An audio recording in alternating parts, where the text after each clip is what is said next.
Hey everybody, my name is Brandon Ross and welcome to tonight's episode of the University of Dungeons & Dragons, or the project of we has come to call it the UniversiD&D. I am currently solo on this tonight. Mr. Bishop will be along shortly. He's handling some things on his end, but I look forward to him joining me. Until then, you get to deal with this face and my very boring monotone voice, so I apologize. Hopefully it does not become a detriment to the channel, but I'll do the best I can to keep you entertained. I will kick things off by just saying, as we have gone through this series, I hope you have managed to learn something and begin to build your confidence as a player. And I am muted. Why am I? This should be not muted. How is that a thing? I'm getting some mixed feedback from chat here. Okay, one of my mods just had he's you know what? I'm gonna let you have that one because you've been a great mod. And I'll let you everybody gets one. Yeet. Everybody gets one. Rot, thank you for the tier 3 sub for 8 months. You are fantastic. I will be taking a few minutes to really kick this stream off with a lot of thank yous, a lot of praise. I don't have enough words to say thank you, and I don't have the talents vocally to say thank you so much, but Rot, you've been a fantastic supporter of the stream. Many others, you know exactly who you are.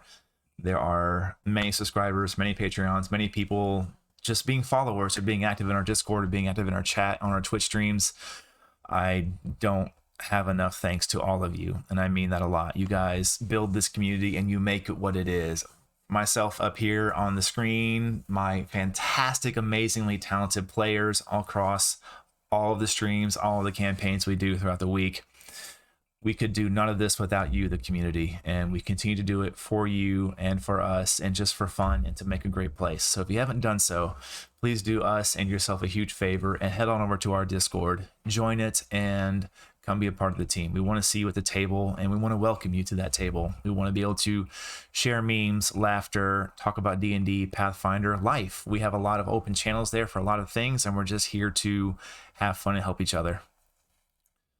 Outside of that, I know that the community one-shot was this recent Sunday, and I heard it was an absolute blast. It ran for quite some time, so I'm looking forward to seeing and talking to all the players that won that raffle, which we will be doing a raffle for the next community one-shot here in the next week or two. So if you want to be able to be entered in that, feel free to join the Discord, and we have assigned a role to that, so you can show us you're interested in winning a raffle, and you can get yourself registered for that. And I'm looking forward to handing out more and more winnings on that one, especially as we come closer to 200 followers and our 50th episode of this amazing show, encroaching upon the year mark. It's going to be a large giveaway, especially if we hit this goal. I have put a rather ambitious goal of 200 followers out there.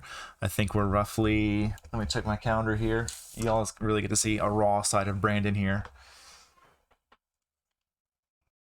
So the next stream we have is episode 44. So that is 6 weeks away from the 50th episode, and we will be doing a Ask Me Anything stream with the cast and a host. Everybody at the table will be answering your questions. So any questions that you have gathered throughout the length and breadth of this campaign and you just need to get them answered, shoot those questions over to us. We have it on the Discord, a dedicated channel for that. You can also hit us up on our Twitter page at PlayerHaterLLC. You can hit that with the hashtag AMAPHG or hashtag PHGAMA. We are going to keep our eye on both of those tags for your questions. Of course, sans spoilers. I don't want to give any questions that may spoil anything for the campaign, but I will do my best, and all of us do our best to answer all of those questions.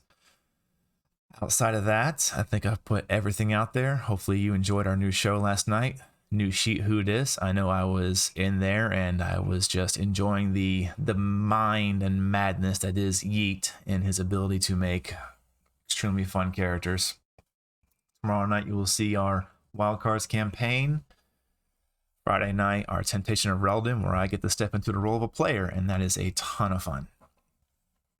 Also this Saturday, we'll be having our first episode of Breaking Down Spells and Monsters, where I will be flipping through the player's handbook and picking out various spells and monsters to kind of break down. Hopefully it can give somebody some insight on how to maybe understand the text of these spells, understand monster stat blocks, and get yourself ready to really begin to step into that DM role, or maybe just be a fun refresher for everybody. That's about all the announcements I have for right now. We are going to dig into tonight's episode of the UniversiD&D, which is So You Want to Be a Hero. This will be where we will begin to push into all of the things we've talked about previously, all the lessons we've had previously, and we'll begin to build a character. We may not be filling out a character sheet today. I know we have a two-part episode, well, 2 parts episodes coming up shortly, so it's really like a introduction to that. We'll go over a character sheet. We'll kind of explain a couple of things. We won't put numbers to it more than likely. We will begin to show you kind of how to roll for stat points. What are various ways to acquire stat points, the methods used. Also understanding what stat ties to what, a bit of a refresher. A lot of this will be refreshers and kind of where things will go when we roll those numbers and have those things ready. So I'm going to move us over to that scene.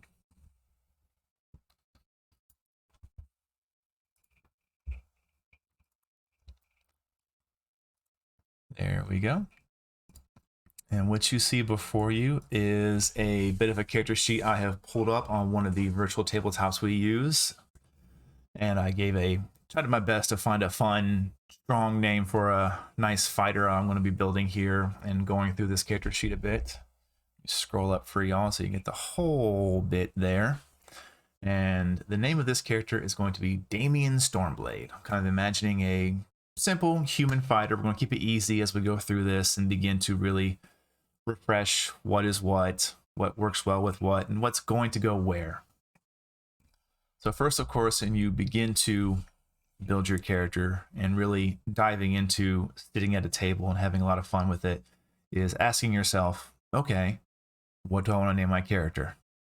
Sometimes it comes quickly. Sometimes it may take a little bit to figure out, especially if you want to have fun with the name or even have a fake name that eventually maybe found out a real name later on. A lot of fun tropes you can play with that. Starting off here, again, I just went with Damien Stormblade. The first thing we have here is the class. Like I said, we're going to be building a fighter, and I'm going to go ahead and fill that out just so it's ready to go. I'm going to grab that.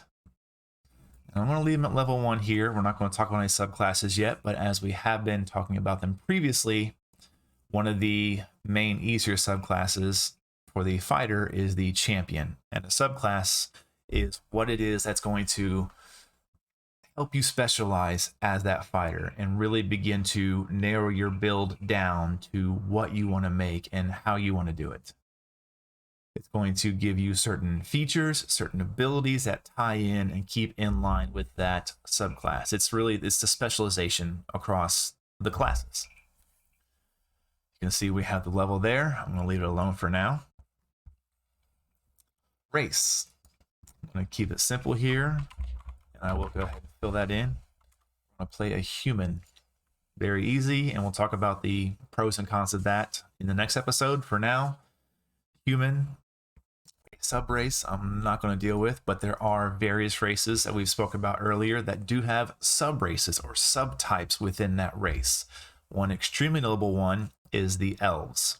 Elves have a lot of other variations within their blood. You can be a high elf, you can be a wood elf, you can even be a drow, or what's known as the Underdark elves. You can be a half elf, and each of these have their own perks, not so great perks, ups and downs. A lot of things can be considered here as you choose a subclass within your race. For human, I'm just going to stick plain Jane. And we're going to kind of go over this character sheet, and again, a lot of refreshers here. And I'm just going to go box by box, really.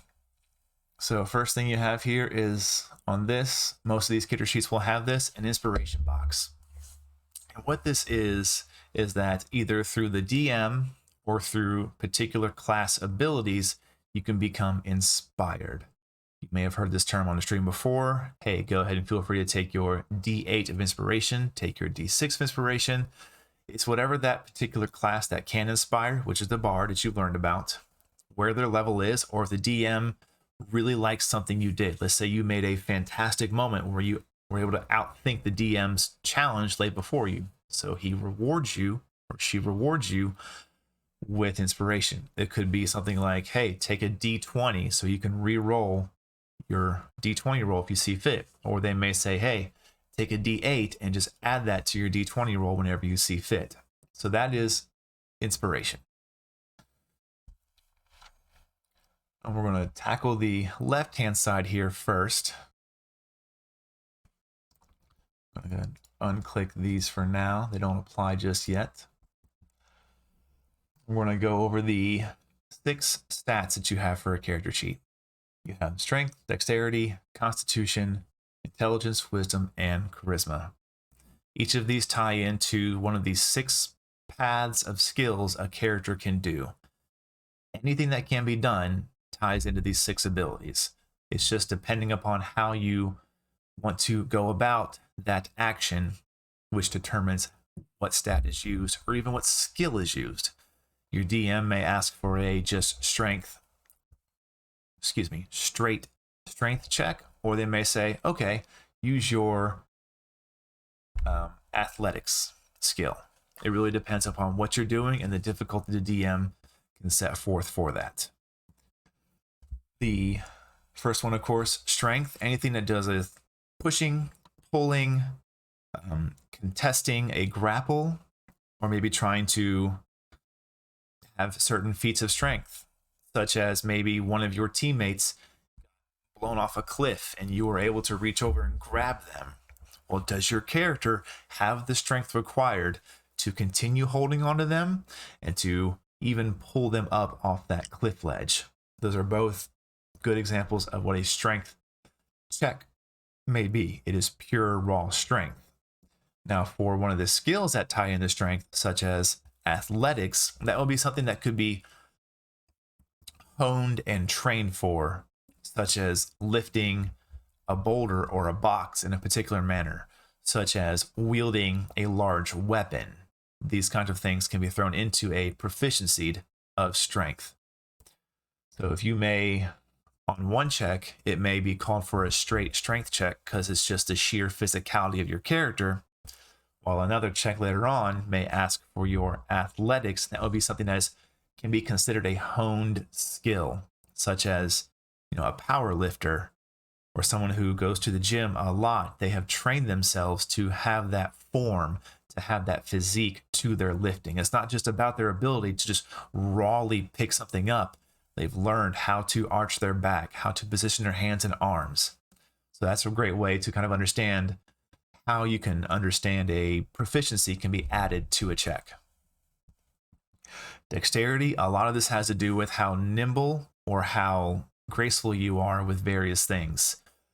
This definitely gets a lot of debate because dexterity ties into your ranged attacks, also along with manipulating things at a finer level. It's kind of funny how it works out, but that's just how it is for this skill. A lot of things kind of got lumped together to help them make more sense. A great dexterity, just sheer check, would be trying to manipulate perhaps a fine lock that you're having to pick that probably isn't well versed with, even though there is such thing as thieves' tools, and being talented with thieves' tools, sometimes you may not have access to them, or you may just have to, in the moment, not have time to grab whatever it is you need, and you just have 2 daggers and you're trying to pinch something out of a narrow location. Your DM may call for a dexterity check. How steady are your hands to keep those 2 daggers together to reach into that point and pull it out? A proficiency dexterity check, such as acrobatics or stealth, those are things that can be trained for and trained to do, such as an acrobat. Really, I know it's kind of a cop-out description, but someone who is well versed in swinging from ropes or performing for audiences, they would have that proficiency and that talent in acrobatics to be able to swing from rope to rope gracefully and above vast heights. even to the stealth, how to move your feet properly, how to step without making noise, how to hide and stick to shadows. Those are two great points of dexterity checks and dexterity proficiency checks, or using your skills that you see just to the right of the main stats. Moving on down to, moving on down to Constitution. This again is just the hardiness of your characters. This is how well they can take a hit, how well they can react to poison physically, how sturdy their body is. This is less about the strength of your muscles and the more about the strength of your character, your endurance, your inward fortitude, things like that. A great Constitution check would be reacting to poison. A lot of poisons, in fact, I believe every poison that I can think of requires a Constitution saving throw. It is your ability to naturally reject that poison. This one's really short and sweet. It also comes along with, for spellcasters, it relies upon the hardiness of your body to maintain focus on your spells. We haven't dug into spells too deeply, but I will say that there is a thing called concentration, and a lot of spells that are of your higher tier or your long-lasting effects, they have this tag of concentration to where you have to keep an active focus on keeping the spell going. If you get hit while concentrating, you will be asked to make a concentration check, and that ties directly to your Constitution. How well can your body react to and hold on to that spell? Moving on, you have Intelligence. This is basically any of your learned knowledge. This is your book smarts. This is things you learn and read and are taught in schools. These are not these skills like common sense. This is definitely your textbook learning. This is your ability to retain knowledge and absorb new knowledge from reading, such as making a history check or a religion check. Both of these are considered intelligence-based skills because they come from reading. They come through, even if maybe verbal through religion, it comes through your ability to retain that knowledge. For wisdom, this is your street smarts. This is your common sense. This is the things to where, oh, hot iron is hot. I probably shouldn't touch it. Those kinds of things. Or interpreting a situation. This is your gut instincts. This is your insight. Things like that. Your DM may say, hey, you probably don't believe this character. Go ahead and give me an insight check. Well, if you have put your points into wisdom, your character would just have that innate and that naturally built up and trained insight to read a situation. And then we have our last skill for our refresher here, and that is charisma. It is your charismatic ability. And a lot of people think that charisma is tied directly to how good you look, and it is not. Charisma is tied to your personality. It is how outwardly you are with your charismatic self, how well you can project yourself upon others, how smoothly can you talk, or are you just a blunt, straight-faced person who just tells it like it is and no one really likes you? That may be. A lot of the charisma-based checks you'll be asked to do will be relying on persuading people, deceiving people, and things of that nature. And that really kind of wraps up our quick refresher over the 6 main attributes of a character. I will not go over the skills themselves. There's a lot going on there. If you need to refer back to that, you can refer to our earlier episodes where we deep dive into those, along with our saving throws. What I will do now is we're going to scoot down to this thing called passive wisdom perception. And what this is really a tool for the DM than it is for the player. Don't think you're being punished or overly rewarded for having a super high, even super low passive perception. This is a thing that happens passively for your character, such as you know exactly where you usually leave something so you can find it quickly, or you know how to look for traits within certain things.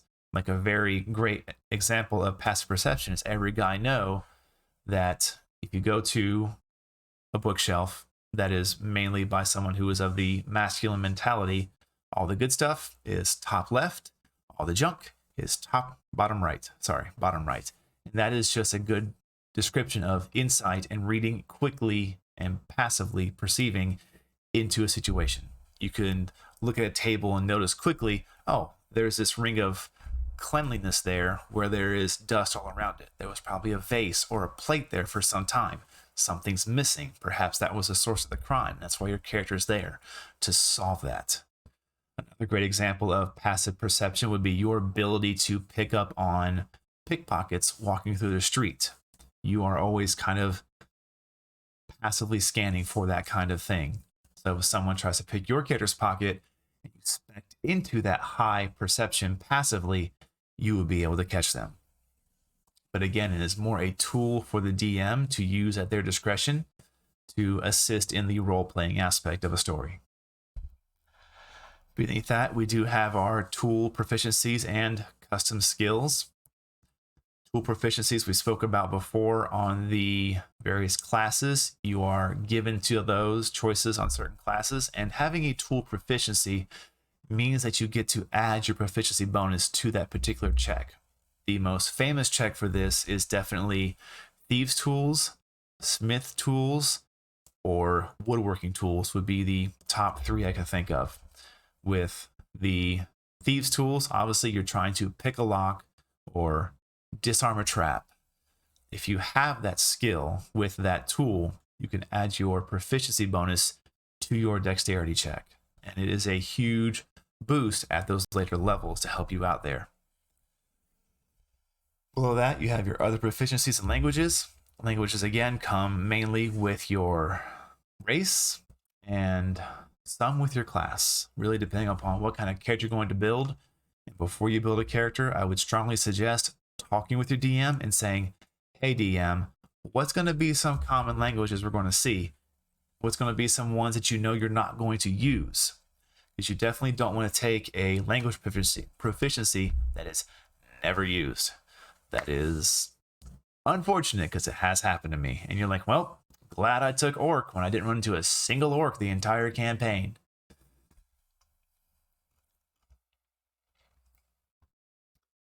We'll start going down kind of the center column there now that you see on screen, starting with Armor Class.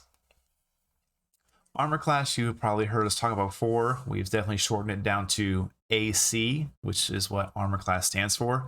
Essentially, this is your ability as a character to deflect, absorb, or dodge incoming damage in some way.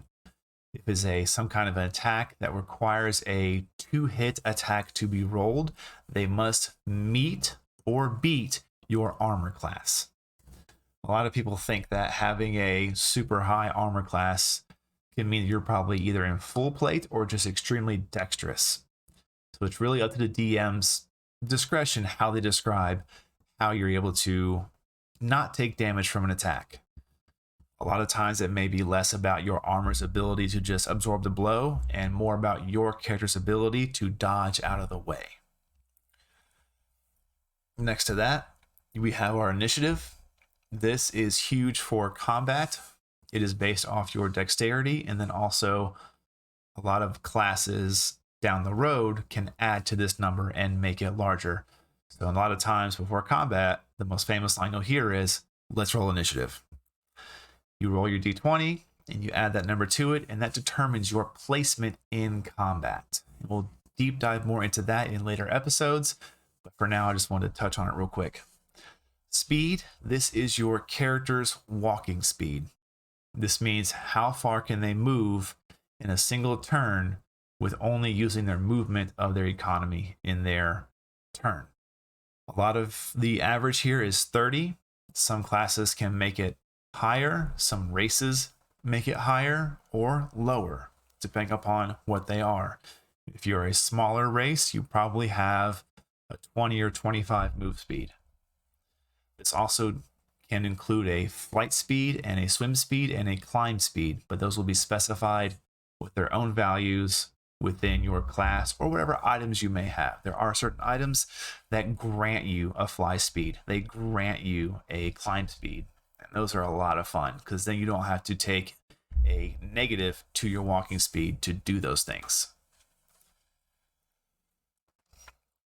Next down, we have our current hit points. Again, this is pretty much everything on here is rather important, but a lot of things have higher importance just because of what they are. The hit points is the direct correlation to the life of your character. Starting at level 1, you'll probably have anywhere from 6 to, could be quite a range, 6 to probably 15, depending upon what class you take, how your constitution's looking, and even how well you roll. Or excuse me, not how well you roll, because first level is max on your hit dice. But I will say that if you are playing a wizard and you didn't put anything in con, you will start with 6 health points, and that is a rough time for you there, buddy.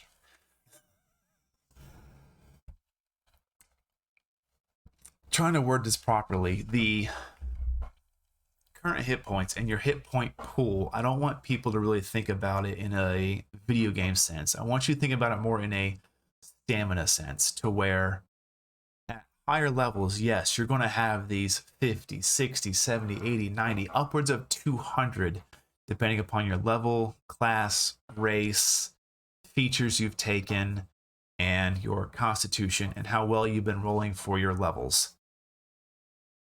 Don't think that, oh, I have 232 hit points, I can last forever.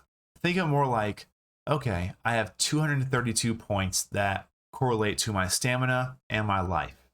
Just because you suddenly get down to 100 hit points doesn't mean you're extremely bloody, tore up, and you're missing an arm. It just means you may be tired, have scratches, and you've been taking some good hits from your enemy. Don't think it's a detriment to your character if suddenly you take 50 points in a single turn from a creature. It's not like it's going to make it be debilitating upon your character, but it is going to do that damage. So get away from that mindset to where, oh, this number directly represents how my character looks. For me, and at my table, I try to encourage people to understand that it's really like the last 20 that determine how well you're looking. The rest really is just stamina and your combat endurance. But that's just the way I like to look at it. You're more than welcome to do your own thing at your tables. Below that, we have a box for temporary hit points. There are a lot of spells, even features, that can grant you temporary hit points. I like to think of these as kind of an aura or a bit of a shield just over your hit points. These hit points will always be deducted from first before damage carries over into your actual hit points. Down from there, we have the hit dice column. Being level 1, we currently have 1 hit dice. Now what that means is that if you take a short rest and you took some damage, you are more than welcome to roll your hit dice to attempt to recover hit points.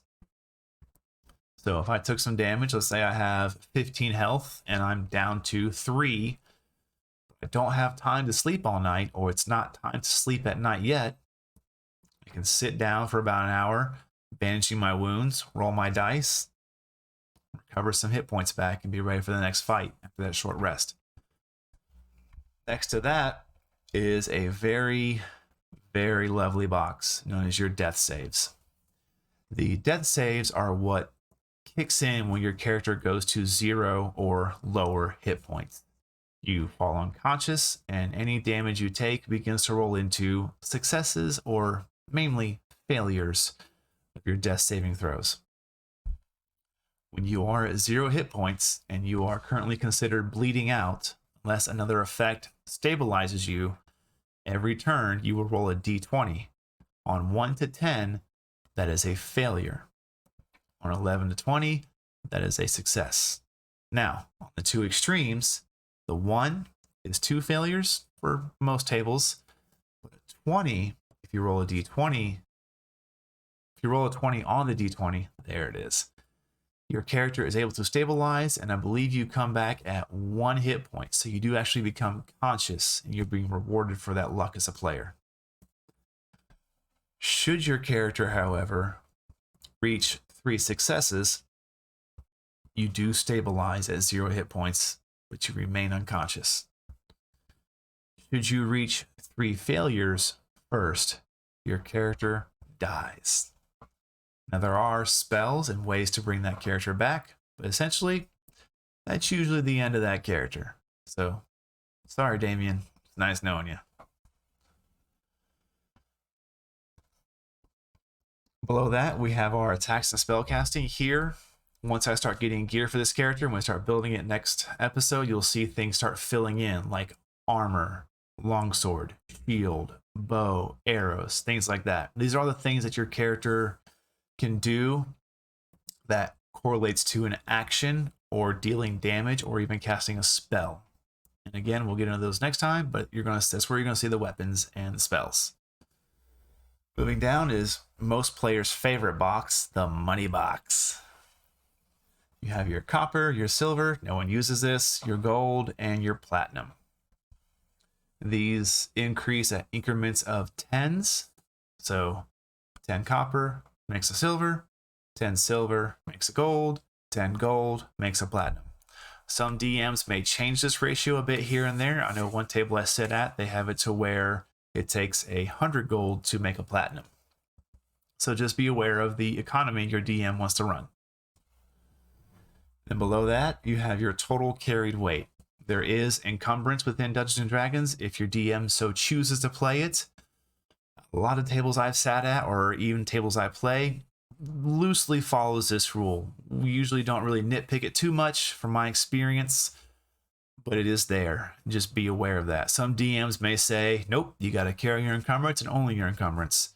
Some, a little looser, they kind of stick with mainly the rule of cool to where as long as you're not being too ridiculous with it, it's all right. And then here on the right-hand side, we have what goes into a lot of things that follow into the roleplay realm. So your personality traits, your ideals, your bonds, and your flaws. These can be a ton of fun and a fantastic guideline to how you want to play your character. Now, the pre-written ones available to you in the book or on whatever virtual tabletop software you choose to use may not line up with what you want. Feel free to discuss your traits, ideals, bonds, and flaws with your DM. Feel free to go out there with it. Be creative. Be happy with it. I know there's plenty of characters whose flaws have been, I have to steal something, or that's a great popular one, or a very popular one in our Dungeons & Dragons entertainment is to where anytime I see someone die by being burned alive, my character may go into shock. If you know what that's from, it's a great example of how that can be done. It's a fun role play focused element that can also have combat buffs or consequences. Perhaps you have an ideal to where your character will do whatever it takes to make sure their friends stay alive, and one of your allies is down in combat, surrounded by enemies.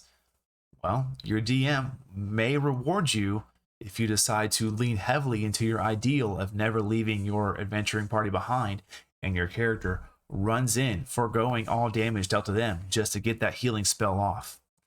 That could be a great point that you could be rewarded for. We have 2 boxes here that can be used as you see fit. Again, we're using a particular virtual tabletop here. This can be on this one, kind of programmed to whatever you need. Commonly, what I use this for is tracking ammunition or tracking the ever so popular help dice that you see us use on a Wednesday night show. And then beyond that, you have your features and traits in this box. Now, what this box is it is the description of the features, traits that come along with your class, your subclass, your race, and also any feats you took on your ability score improvement levels. This is a great way for you to customize as you see fit and give yourself quick little reminders about things. Even me, on some of my characters I play, I need to make sure I keep certain abilities right there in front of my face so I don't forget about them, because they can be very important in the moment they need to be used. There have been times to where I probably could have turned the tide of a battle if I had remembered certain skills. So even as me, someone who may be considered an experienced DM, I forget things all the time when I play. Feel free to use your note sections to your advantage. Feel free to take tons of notes, use highlighters, colors, keep things fresh in your memory for that character, because you may forget something.